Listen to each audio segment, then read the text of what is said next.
ഇസ്രായേലിലേക്കുള്ള ആയുധ ഇറക്കുമതി, കയറ്റുമതി, ഗതാഗതം എന്നിവ നിരോധിച്ചുകൊണ്ട് യൂറോപ്യൻ യൂണിയനിൽ ഒരു രാജ്യം ചരിത്രപരമായ ഒരു തീരുമാനം കൈക്കൊണ്ടിരിക്കുന്നു. കിഴക്കൻ യൂറോപ്പിലെ കൊച്ചു രാജ്യമായ സ്ലൊവേനിയയാണ് ഈ ധീരമായ നിലപാടിലൂടെ ലോകശ്രദ്ധ നേടിയത്. ഗാസയിൽ നടക്കുന്ന യുദ്ധത്തിന്റെയും മാനുഷിക പ്രതിസന്ധിയുടെയും പശ്ചാത്തലത്തിൽ യൂറോപ്പിലെ ഒരു രാജ്യത്തിൽ നിന്ന് ഇസ്രായേലിനെതിരെ ഇത്രയും ശക്തമായ ഒരു നടപടി ആദ്യമായാണ് ഉണ്ടാകുന്നത്. ഈ നീക്കം ഇസ്രായേലിന്റെ സൈനിക പ്രവർത്തനങ്ങൾക്കെതിരെയുള്ള അന്താരാഷ്ട്ര പ്രതിഷേധം പുതിയ തലത്തിലേക്ക് ഉയർത്തുന്നതിന്റെ സൂചന നൽകുന്നു. സ്ലൊവേനിയൻ പ്രധാനമന്ത്രി റോബർട്ട് ഗൊലോബാണ് ഈ സുപ്രധാന തീരുമാനം ഔദ്യോഗികമായി സ്ഥിരീകരിച്ചത്.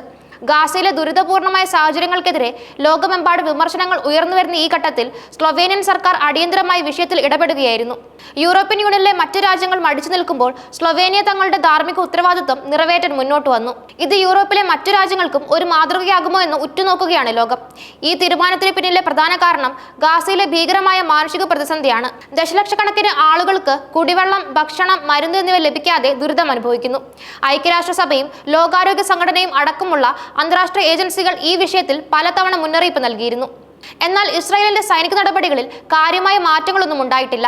ഈ സാഹചര്യത്തിലാണ് സ്ലൊവേനിയൻ സർക്കാർ നയതന്ത്രപരമായ നീക്കങ്ങൾക്കപ്പുറം നേരിട്ടുള്ള നടപടിയിലേക്ക് കടന്നത്. സ്ലൊവേനിയയുടെ പ്രസ്താവനയിൽ യൂറോപ്യൻ യൂണിയന്റെ നിസ്സഹായതയെക്കുറിച്ച് ശക്തമായ വിമർശനങ്ങളുണ്ട്. ആഭ്യന്തര അഭിപ്രായ വ്യത്യാസങ്ങളും അനൈക്യവും കാരണം യൂറോപ്യൻ യൂണിയന് നിലവിലെ ഈ ദൗത്യം നിറവേറ്റാൻ കഴിയുന്നില്ല. ഇതിന്റെ ഫലം ലജ്ജാകരമാണെന്ന് പ്രധാനമന്ത്രി റോബർട്ട് ഗൊലോബ് പ്രസ്താവിച്ചു. ഇസ്രായേലിനെതിരെ ഒരു പൊതുനിലപാട് സ്വീകരിക്കാൻ യൂറോപ്യൻ യൂണിയന് സാധിക്കാത്തതിലെ അതൃപ്തിയാണ് ഈ പ്രസ്താവനയിൽ വ്യക്തമാകുന്നത്. യൂറോപ്യൻ യൂണിയനിലെ പല രാജ്യങ്ങൾക്കും ഇസ്രായേലുമായി ശക്തമായ രാഷ്ട്രീയ, സാമ്പത്തിക ബന്ധങ്ങളുണ്ട്. ഇത് കാരണം ഒരു ഏകീകൃത നിലപാടെടുക്കുന്നത് ബുദ്ധിമുട്ടാണ്. ജർമ്മനിയും ഫ്രാൻസും പോലുള്ള വലിയ രാജ്യങ്ങൾ ഇസ്രായേലിന്റെ സുരക്ഷയ്ക്ക് വലിയ പ്രാധാന്യം നൽകുന്നു. ഈ ഭിന്നതകൾ കാരണം യൂറോപ്യൻ യൂണിയൻ നയതന്ത്ര പ്രസ്താവനകളിൽ മാത്രം ഒതുങ്ങുന്നു എന്ന വിമർശനം വ്യാപകമായിരുന്നു. സ്ലൊവേനിയയുടെ തീരുമാനം ഈ വിമർശനങ്ങൾക്ക് ശക്തി പകരുന്നതാണ്. സ്ലൊവേനിയൻ സർക്കാരിന്റെ പ്രസ്താവന ഗാസയിലെ ദുരിതങ്ങളുടെ യഥാർത്ഥ ചിത്രം വരച്ചു കാട്ടുന്നു. മാനുഷിക സഹായം വ്യവസ്ഥാപിതമായി നിഷേധിക്കപ്പെടുന്നതിനാൽ ഗാസയിലെ ആളുകൾ മരിക്കുന്നു. കുടിവെള്ളം, ഭക്ഷണം, അടിസ്ഥാന ആരോഗ്യ സംരക്ഷണം എന്നിവ ലഭിക്കാതെ അവർ അവശിഷ്ടങ്ങൾക്കിടയിൽ മരിക്കുന്നു. ഈ വാക്കുകൾ യുദ്ധഭൂമിയിലെ നിസ്സഹായരായ സാധാരണക്കാരുടെ ദുരവസ്ഥയിലേക്ക് ലോകത്തിന്റെ ശ്രദ്ധ ക്ഷണിക്കുന്നു. ഇതൊരു രാഷ്ട്രീയ നിലപാടെന്നതിലുപരി മാനുഷിക പരിഗണനകളുടെ അടിസ്ഥാനത്തിലുള്ള തീരുമാനമാണെന്ന് വ്യക്തമാക്കുന്നു.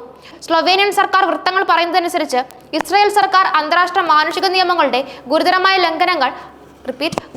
ലംഘനങ്ങൾ നടത്തിക്കൊണ്ടിരിക്കുകയാണ്. ആശുപത്രികൾ, സ്കൂളുകൾ, അഭയാർത്ഥി ക്യാമ്പുകൾ എന്നിവയ്ക്കെതിരെ നടന്ന ആക്രമണങ്ങൾ ഈ ആരോപണത്തിന് ആക്കം കൂട്ടുന്നു.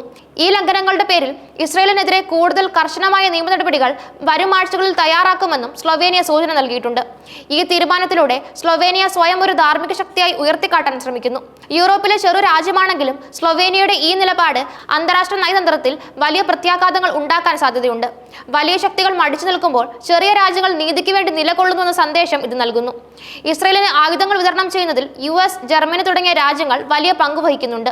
ഈ രാജ്യങ്ങൾക്കെതിരെ ആഭ്യന്തരമായി വലിയ പ്രതിഷേധങ്ങൾ ഉയർന്നു വന്നിരുന്നു. സ്ലൊവേനിയയുടെ തീരുമാനം ഈ രാജ്യങ്ങളിലെ സർക്കാരുകൾക്ക് കൂടുതൽ സമ്മർദ്ദം ചെലുത്തും. അവരുടെ നയങ്ങളിൽ മാറ്റം വരുത്താൻ ഇത് പ്രേരിപ്പിച്ചേക്കാം. ഗാസയിലെ യുദ്ധം ആരംഭിച്ചതു മുതൽ ഇസ്രായേലിന് ആയുധങ്ങൾ വിതരണം ചെയ്യുന്നത് നിർത്തണമെന്നാവശ്യപ്പെട്ട് പല മനുഷ്യാവകാശ സംഘടനകളും രംഗത്തെത്തിയിരുന്നു. ഈ ആവശ്യങ്ങൾ ശക്തമായി നിലനിൽക്കെയാണ് സ്ലൊവേനിയ ഈ നിർണായക തീരുമാനം കൈക്കൊണ്ടത്.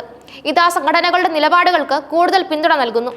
സ്ലൊവേനിയയുടെ ഈ നീക്കം അന്താരാഷ്ട്ര നിയമങ്ങളെയും മനുഷ്യാവകാശങ്ങളെയും മാനിക്കുന്ന ഒരു രാജ്യമായി തങ്ങളെ അടയാളപ്പെടുത്താനുള്ള ശ്രമത്തിന്റെ ഭാഗമാണ്. ഇത് ആ രാജ്യത്തിന്റെ പ്രതിച്ഛായ വർദ്ധിപ്പിക്കുകയും അന്താരാഷ്ട്ര വേദികളിൽ കൂടുതൽ സ്വീകാര്യത നേടാൻ സഹായിക്കുകയും ചെയ്യും. പ്രത്യേകിച്ചും യൂറോപ്യൻ യൂണിയനിൽ ഒരു നേതാവിന്റെ പങ്ക് വഹിക്കാൻ ഇത് സ്ലൊവേനിയയെ പ്രാപ്തമാക്കും. ഈ തീരുമാനം ഇസ്രായേലിന്റെ സൈനിക ശേഷിയെ നേരിട്ട് എത്രത്തോളം ബാധിക്കുമെന്നത് ഇപ്പോൾ വ്യക്തമല്ല. ഇസ്രായേലിന്റെ ആയുധ ഇറക്കുമതിയുടെ ചെറിയൊരു ഭാഗം മാത്രമാണ് സ്ലൊവേനിയ വഴി നടക്കുന്നത്. എങ്കിലും രാഷ്ട്രീയമായും നയതന്ത്രപരമായും ഇത് ഇസ്രായേലിന് വലിയൊരു തിരിച്ചടിയാണ്.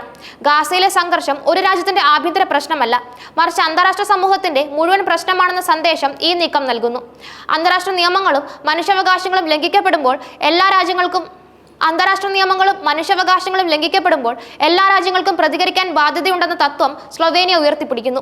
ഈ നീക്കം യൂറോപ്യൻ യൂണിയനിൽ വലിയ രാഷ്ട്രീയ ചലനങ്ങൾക്ക് കാരണമായേക്കാം.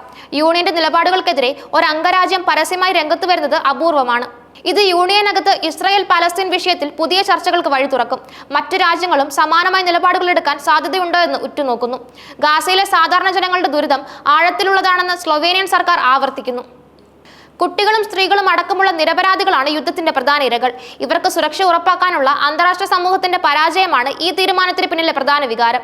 ചരിത്രപരമായി സ്ലൊവേനിയയ്ക്ക് ഇസ്രായേലുമായി അടുത്ത ബന്ധങ്ങളൊന്നും ഉണ്ടായിരുന്നില്ല. ഇത് ഈ തീരുമാനമെടുക്കുന്നത് എളുപ്പമാക്കിയിരിക്കാം. എന്നാൽ നിലപാട് മറ്റു രാജ്യങ്ങൾക്ക് മാതൃകയാകുന്നത് ഇസ്രായേലിന് വലിയ വെല്ലുവിളിയാകും. ഈ തീരുമാനത്തെ ഇസ്രായേൽ സർക്കാർ എങ്ങനെ നേരിടുമെന്ന് വ്യക്തമല്ല.